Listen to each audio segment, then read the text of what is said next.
Racing just started. We have Conquistador. Break quick. Let us start. If your honor, please. Moving a party outside just in time. Best guys comes next. Pin grip. Humble submission congregation.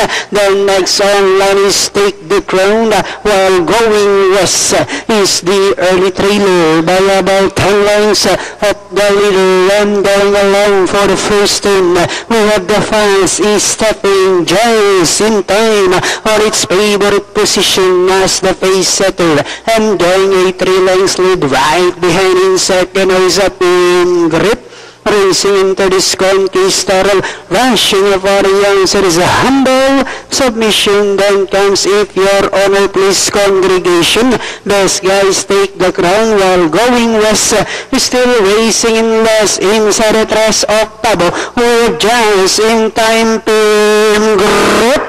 Now moving upon the answer, and I was saying it's my turn to take the lead. Pin grip followed by just in time. Then here comes Humble submission.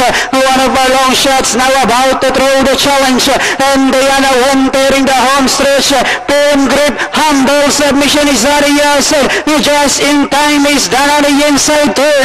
Last 100 meters we have Pin grip.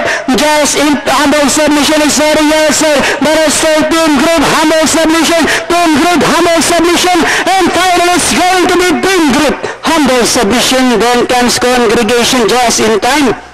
5. Conquistador.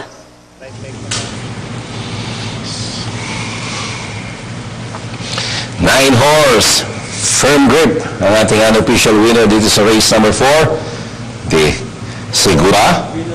1 minute 37.2 for the 1500, quarters of 19, 24 and a half, 25 and a half, and finishing at 28 and a half.